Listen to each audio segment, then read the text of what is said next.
I just want to point out one thing about like the property that we were just talking about. Mm-hmm. It did teach me a valuable lesson, and it's kind of like what me and you had talked about before about not becoming emotionally attached to a deal. Mm-hmm. I had put so much time, so much effort into, getting this property, putting it under contract, that I kind of didn't want to let it go in a sense. So I would tell anybody out there that, be smart.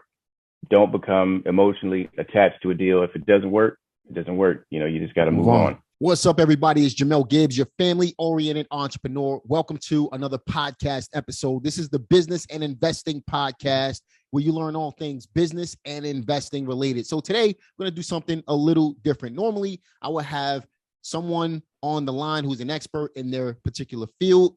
What we're going to do today is talk to someone who became one of my student partners a few months ago. We're going to talk about him getting his first deal and why he chose real estate as an avenue to make additional revenue. Anthony Curtis, what's up, man? Hey, how you doing today, Jamil? Doing great, bro. So look, man, I know that I've been trying to get you on for a little while. You're a busy guy, almost as busy as I am. And I'm happy that we're able to have this conversation. I think a lot of people are going to benefit from this conversation, especially people who are brand new in the business right now, looking to get started in the business, looking to get their first deal, looking to make some money in the business. So with that being said, man, why don't you tell everybody a little bit about yourself? All right. So just like Jamil said, my name is Anthony Curtis. I'm located in Augusta, Georgia, currently married with kids, work a full-time job, just now starting to get out into real estate investing for like the most part. Cool, man. So how long has that journey been? How long have you been trying to invest in real estate? Like, when did that idea pop into your head? Actually, it popped into my head like a long time ago. I actually bought my first house when I was 21. Bought the house for my parents. I started rehabbing the house, but that was kind of around the same time period when the market had crashed. And then after that, life just kind of happened. Got married, had kids, started, building my career. And real estate kind of fell to like the back burner. So I'm just now picking it up again. Got you, man. Now you're right around my age. So you've been investing or at least looking into it for about the same amount of time I have. I started my business when I was 21 and I'm 41 today. I'm 41 now. So quick question for you. During the last 20 years, let's just say, have you, what type of moves have you made in real estate in order to make it happen? Like, when did you get serious about it? I guess that's probably a better question to ask. I was serious about it when I was 21, but after the market crashed, I felt like I didn't have enough information. Back when I was 21, there was no YouTube. Yeah. You didn't have any podcasts. Yep. Right. So I kind of felt like I didn't have enough information to continue that journey. Right. So when you say the market crash, you talking about 2008, that era? Yeah, around that time, right. Got it. Understood, man.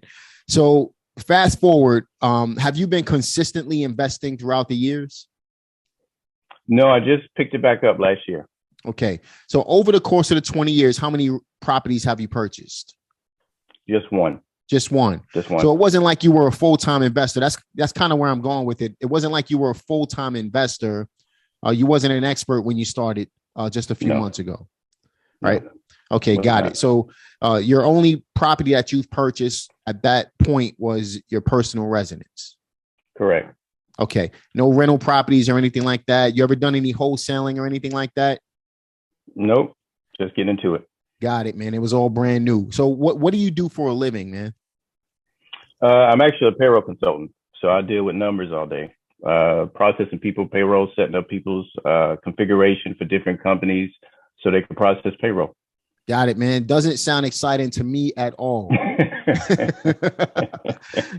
No offense, bro. I'm just being honest, man. I'm not a mathematician. I'm not a numbers guy. That stuff confuses me. I just like to count the money. That's it. So why real estate, man? Like, why did you decide to take it seriously at this point? Not saying that you weren't serious before, but why did you decide to go full force with this thing? Financial freedom, to be honest with you. I've always had a love for real estate. My sister was actually a real estate agent for a while. She's kind of the one that introduced me into real estate. So I've always had a passion for real estate, to be completely honest. Got it, man. And that's right up my alley. You obviously know we're a lot alike. We both have a family. We're married, wife and kids, and passive income is where it's at. You know what I mean? So I totally understand that. And you do pretty well for yourself financially, but at the same time, you can still see the benefit of real estate on the flip side of that. You know what I mean? Absolutely. Because that passive income, man, it comes into play big time. You know what I mean? So you decided. So tell me a little bit about, because I never actually asked you this. When did you find me? Like, how did you come across me? So actually, it was my wife. She had came to me one day and she was like, "Hey, I seen this dude on YouTube named Jamel, and like he's actually doing the same thing that you were trying to do back in the day. So I think that you should go ahead and check it out." So I kind of brushed off, and then she came back. She brought it up again, and I actually started looking at your videos, and I said, "Man, it's a lot of great information on here." Appreciate that, man. So how long did it take for you to? About what time was this? This was probably about August of last year. August 21. And then ever since then, I just kind of dove into it. I started doing my research, started watching a lot of podcasts, started trying to figure out how like the numbers work when it comes to investing. Got it, man. And then finally, I believe it was around December, you reached out December. And decided to become one of my coaching partners. So just wanted to give you a shout out for that, man, because you hit the ground running right off the bat. Why don't we tell everybody about, because I want to set realistic expectations, right? There's a lot of people out here who they don't understand the value of coaching. Right. And they also don't understand the amount of time and work that goes into something like this. So people expect to get a coach and then all the problems are solved right off the bat. First, let's talk about why coaching. Why did you go down that avenue when you could have just bought a home study course or just tried it on your own? Why did you choose to get coaching? I think that coaching, to be completely honest, like we had discussed before, is invaluable. You can make a lot of costly mistakes. Yeah, coaching costs money, but the knowledge that you get, at that price point, I think is invaluable. I think that you really need somebody, not necessarily to hold your hand, but somebody that's a lot more familiar with it to, guide you through that process. It still is a lot of work. You still have to put in the work. But I think that in this game, knowledge is key. And the more knowledge that you have, the better that you'll do. You're still gonna make mistakes, and some mistakes are good mistakes because you're gonna learn from them. But having somebody there that you can bounce different ideas off of, different questions, I don't think that you could put a price tag on that. That guidance as well, man. That guidance, right. I think on several occasions we spoke, and just allowing you to have that clear guidance allows you to skip the learning curve. You're going to spend the money either way. Either you're going to invest into the coach who knows what they're doing. I'm not knocking anybody for that, but what I'm, just make sure you get somebody. If you decide, for those of you listening, if you decide to get a coach, if it's not me, make sure you know that person knows what they're doing. But at the same time, you want to take that opportunity to be able to be guided in the right direction. The right coach is going to not do the work for you, but he's going to show you how to do the work. And that's going to be the difference maker. You know what I mean? So obviously coaching it played a big factor in your business getting started, man. You want to tell everybody about the first month? What were you able to do during that first 30 days? So the first 30 days, just like you said, I kind of hit the ground running. I already had my business or LLC started. At that point, you didn't help me get a couple business accounts, also a couple business credit cards, so I could, grow my business and start to be able to fund different deals. And then after that, we talked about how to find different deals. What were the different avenues? MySpace, or you taught me how to actually do like different comps, pull the value for like different properties and things of like that nature for like the most part. I think, correct me if I'm wrong, but I think 2 or 3 weeks into it, I had found like my first deal for like the most part. Yeah. So what we did was we got your foundation set up. That's basically everything that you just explained. So we made sure that everything was, all your ducks were in a row so you could hit the ground running. Yeah, it took you about 3 weeks. And this was in December. So it was right around, the holidays and stuff like that going on. And you were still able to pull in a really hot one where the guy had 2 properties right next door to each other. You want to tell everybody a little bit about that? Yeah. So I had skip traced this guy. I saw this property. I did what you told. Skip traced the guy. Talked to the guy for like a little bit. Let's take a step back. How did you find the lead? It was on market. It was on Facebook. Got it. Facebook. Okay. Mm-hmm. Yep. And then after that, I drove by the property. I skip traced the guy in order to find his information. I talked to him, and we had pretty much entered into a deal that way. Okay. And that deal was, just remind me, I think it was a multi-unit one. Yeah, it was a quadplex, right? A fourplex. And then he had the 2-unit next door. So that was a total of 6 units within 3 weeks. Yep. So that deal sounded really good on paper. You want to tell everybody what happened? Because I want to talk about the good and the bad. Let's be honest about the whole thing. All right. So the house needed a lot of work, right? I shot you over some pictures, a couple videos, and I started talking to like a lot of different contractors, and you had already told me what to expect from some of the different contractors. Some of them didn't show up. Some of them were like really late. Right. And this was because your intentions were to buy and hold this property, just to be clear with everybody. This wasn't a wholesale deal. It was again, Anthony's goal is passive income. If it was fast cash, I would have told him to wholesale it. So we just, this is not a cookie cutter approach. I never take a cookie cutter approach with anybody because everybody's circumstances and goals are different. Right. So I just wanted to be clear with everybody about that. So you had a bunch of contractors come out, and what happened after that? So I found that a lot of people didn't want to touch the property. Turns out that the property was in a historic district. And at the time, I didn't know that. And I think that the average wait just to get the permit to like start doing the work was anywhere from like 2 to 3 months. Right. So I kept going out to the property. I kept having multiple contractors look at the property. Some people didn't want to touch the property. And then it became really expensive, and I was wasting a lot of time trying to make that deal work.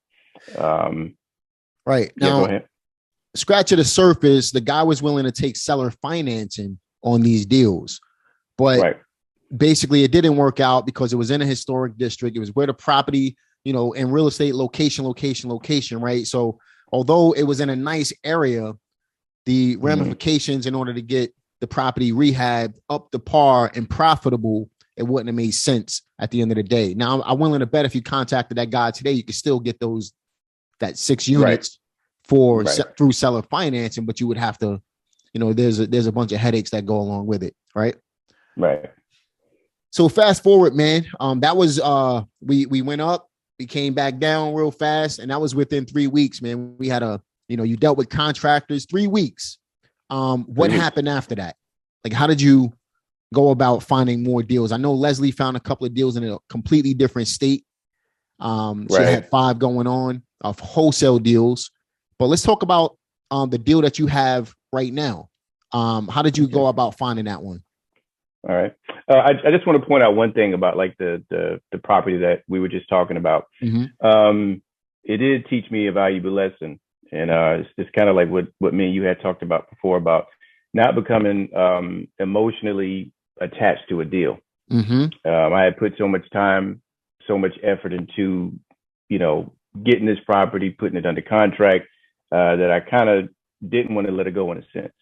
So I would tell anybody out there that, be smart. Don't become emotionally attached to a deal. If it doesn't work, it doesn't work. You just got to move on. That's right, man. Right. This is a business. We don't get emotionally attached, or we don't get tied into these deals. If the numbers don't make sense, we keep it moving. Right. Same thing. And that's an important lesson for everybody listening, really, because I've seen it happen over and over and over again, where people would get a house under contract and their main focus is on that one house because they did all the work to get the one house under contract. But guess what happens after you dispose of that house? You make a profit. You got to start all over again if you're wholesaling, or if you're buying, for long-term passive income, you got to find another deal. So the object is to continue. You put one under contract, let's get another one, right? That should be your focus. Let's get another one and another one and another one and keep doing it. I sound like DJ Khaled. And another one. But the whole point is, you gotta put yourself in a position to be a lead machine.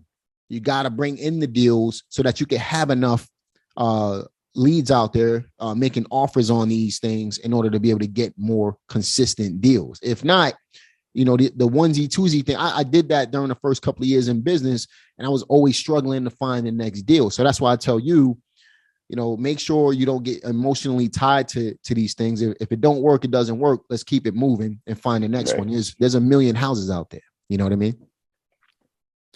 Absolutely. Yeah, man. Good stuff, bro. So why don't we talk about how you found that second deal? Like, where did that lead come from? I was working with a realtor, and she actually told me to come by and check out this property that had pretty much just come on the market. So I went out there, checked out the property. I ran the numbers, came back, checked them out with you. We both looked at it together, and just thought it would be a good deal. So I put an offer out on the house and got it. That's right. Numbers worked. Everything worked out. Now, I lined you up with a couple of people for financing. The first one, we're not going to mention the name of who it was, right. But what happened there? So they were willing to finance the property. I had an appraisal. They sent an inspector out. And then from my understanding, the inspector came back. He made all of these notes, and he pretty much inflated the budget. So after he inflated the budget, the numbers didn't look right with that, lender. So that deal didn't work out. Right. So we had to pivot relatively quickly, man. I mean, we had to make moves and come up with someone right off the bat. So I went through my Rolodex, which is part of, this is the benefit of having a coaching partnership. Right. You could literally dig into my history, my resources, and say, okay, I need this. Can you find this person for me? So we found someone, went through the Rolodex, found someone else to fund it. And how long did it take for them to fund it? A week and a half. A week and a half, right? And this is, this is the fourth quarter with 2 minutes left. And we down by 3, right? Right. Right. So we had to make it happen, man. And that's exactly what we did. We made the adjustment. We make it happen as a team, right? We're partners, coaching partners. So talk about this deal, man. So what was the ARV on this particular deal? The ARV on this was, it was 170. 170. Okay. And right. That was completely fixed up? Correct. Okay. So what did you, what was the purchase price of it? The purchase price of it was 70. It was 70,000. 70,000. And how much work is needed on that house? 40,000. 40,000. Now I want you guys to do the numbers, right? So let's do some numbers really quick, because a lot of people think it's hard to find deals these days, right? How long did it take for you to find that deal, man? Honestly. After that first deal fell through, about 2 weeks. About 2 weeks, right? So I teach people to buy it 70 cents on a dollar minus the repairs. You bought it less than 70 cents on a dollar minus repairs when you do the math, right? So 170 times 0.7 is 119, right? So 170 times 0.7, 119,000. If you guys can see that on the screen right there, it needs $40,000 in work. Guess what? $79,000. Anthony got it for $70,000. So I'm gonna put everybody on blast right now, because there's what problems are we facing in the economy right now, Anthony? We got inflation, we got rising home costs, we have prices of homes going up, we have rising costs to rehab houses and everything, and people are saying there's no deals out there. There's too much competition. I keep telling people to go off market. You went on market and still found this deal. This is an on market deal. So what was the secret there? Is there a secret? Not that I know of. Just put in the work. Network. That's it, man. Put in the work. Obviously, if you go off market, you're going to find much better deals. But this was a really good deal that was on market because Anthony put in the work.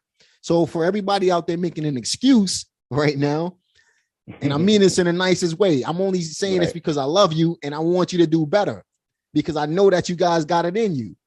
Get out there and put in the work, and the deals will come. The relationships built. Anthony built a relationship. He had a realtor, built a relationship.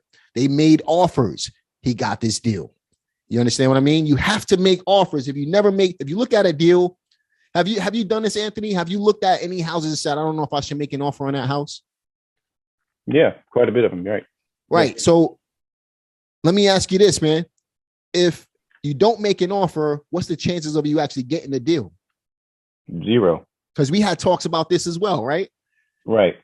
100% of the time, you're going to get a deal. You're not going to get a deal if you don't make an offer. So simply make offers. If you make offers, the deals will come. And that's the message here. You have to get out there and make offers. This is an offer generated business. If you make offers, the deals will come. It's a numbers game. Long story short, Anthony got a great deal, and you're looking to burr this deal, right? You're going to turn it into a... Right. So you're going to refi cash out. So let's do some numbers here. In real time, you're going to be all into this thing at what, 110,000? Correct. Right? So at 170, even if you didn't pull out, because I know you can get at least 80% of the ARV once it's fixed up and rented, but in real time, if you just pulled out 75%, you're still at 127,000, right? Minus the 110 that you're going to have into it. That's $17,500 of tax-free money that you could pull out of this house at 75 cents on a dollar. If you went up to 170,000 times 0.8, 136 minus 110, $26,000 of tax-free money once you refi cash out, and you'll still have equity in the house and positive cash flow. Tax-free dollars. That's because you can't get taxed on a loan, right? So now you can take that money, couple it with the other money that you have, and now you just grew your wealth, right? You just grew your money, and now you can take that money and go get 2 projects done or get a larger project done. And that's how you grow this business, man. You know, a lot of people overcomplicate it, but it really is getting out there, finding good deals that are in distress. This house needed a tremendous amount of work. Yep. Making offers on distressed real estate, and then just executing. That's really all it is. And being ready if you're in the fourth quarter with 30 seconds left and you're down by 3. You got to be ready. You got to be ready to pivot, right? So ultimately, you'll make $26,000 if you decided to do a full-blown cash out on this. Let's say $20,000, right? And then what do you feel like this place is going to rent for? I went to Rent-A-Meter. It looks like this place that this place could rent out for about $1,700. $1,700. So you'll make what, about $200 in positive cash flow every month off of this thing? Yes. Give and take? About 2 to 3. Yep. $200 to $300 in positive cash flow. So correct. Now all you got to do is rinse and repeat. If you get 20 of these, you're at $6,000 a month. You get 50 of these, you're at $10,000 a month. How long do you think it'll take? You feel like you could do 4 of these a year, 5 of these a year? Yeah, easily. Yeah. Easily. Yeah. And that's how you build wealth. So within you're about my age. So by the time you're 45, you'll be a retired millionaire from real estate, basically. Yeah, already got another deal lined up. Matter of fact, the contractor that I'm working with, he actually has a property that I'm looking at. So about to make an offer on that one. The one that's fixing up the house right now has a property, and he's willing to do seller financing on it, I believe, right? Right. Did Correct. You work that out? Oh, yeah. Great, man. Great. So what's the benefit of number one, real estate? What's the benefit of coaching? The real estate, the benefits of real estate, in all honesty, is I would say financial freedom. You can honestly, within a short amount of time, accomplish something that takes most people 30 years to, work for, which is retirement. So I would say financial freedom. Absolutely, man. Become your own boss. That's right, man. And are you honestly, and let's just be 100% honest, are you finding benefit in having working with a coach? Huge. I would have made so many mistakes if I didn't have a coach. I would have cost myself thousands of dollars if I didn't have a coach. So I look at it like this, you're going to spend the money anyway. Why not invest in something that's smart? Got it, man. Well, we definitely appreciate you sharing this story. I know it's your first deal. I do plan on having you back on as you get more deals done. And I have some other stuff that we can talk about as well, at a future date.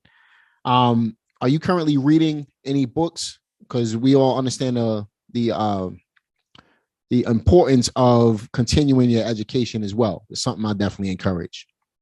Yeah. So there's a book by Bigger Pockets. It's called The Multifamily Millionaire. That's the book that I'm currently reading. And they give a bunch of different strategies. They explain how, different properties work and, the rules when it comes to zoning. It's a really good book. I would recommend it for anybody that's just getting started out and wants to know how real estate works. Sounds good. And I'm going to go ahead and link that in the description box for you guys as well, so you can take advantage of that. Definitely a reputable platform from what I understand, Bigger Pockets. And, shout out to Bigger Pockets for putting out that book. Quick question for you, man. What lessons did you learn from the second deal that you're doing right now? Because you just started the rehab on it. What lessons have you learned while, purchasing it? Or, I know we had a problem the other day with the contractor. What lessons did you learn from all of that? The lesson that I learned so far, just getting into this rehab, is just having everything in writing. We talked about that. The guy said that he could do the work for a certain fee, and then he came back and he tried to change the fee on me. So because of that, I had to kind of terminate that contract, and I had to find another contractor to come in and do the work pretty much. Absolutely, man. Always have stuff in writing. Because when you're dealing with people, you want to be as clear and as upfront as possible. And that's just the way I like to do things. Do you feel like I've been upfront and clear with you as well? Absolutely, man. So we definitely appreciate you joining us, bro. Any last words for our listeners? Yeah. If I can get out here and put in the work, and I got a full-time job, married with kids, I think that anybody could do it. So it may be scary at first, but just take that first step. That's all it takes. Now, how can you lose when you got $100,000 in equity on your first deal? You got a discount of $100,000 on a house, man. There's no way you're going to lose. So you know how to do it. Now you just have to continue doing it. And that's the same with you guys listening or watching this on YouTube. You got to get out there and do it. Don't be afraid to make mistakes. Don't be afraid to invest into yourself as well. Some of you can't, and I get it. You know what I mean? That's when you have to work a little harder. Don't be afraid to make those mistakes. But the whole point is do something, because if you do nothing, you're 100% guaranteed to not accomplish anything. So unless you get out there and take action, then that's when you get the results. And that's what this is all about. I wanted to encourage you guys with this podcast today, because I think that a lot of people need to hear this, especially during these times, with inflation going up. People got all this negative news in your ear. Listen to the positive news. Listen to what's actually happening in real life, in real time. And that's going to help you get from where you are right now to where you want to go. Listen, if you guys are interested in looking into the coaching program at all, check the link in the description box below. I'll put all of the information below this video. or if you're listening to this on a podcast, I'll have it there as well. Can't accept everybody because I got people like Anthony that I'm working with. I really only take a handful of people every year. And that's the truth. Like, I'm not some guru out here trying to tell you that, I only take 5 people and then I have 50 people in the coaching program. That's not what I do. And Anthony, you can attest to that. I just don't work with everybody. But I also have a coaching staff. So either way, we have something for you if you're interested. If you want to work with me direct, I'm really specific with who I work with, not trying to scare you away, but I really am, because my attention needs to go on you. If you want to work with one of my team members, that's available as well.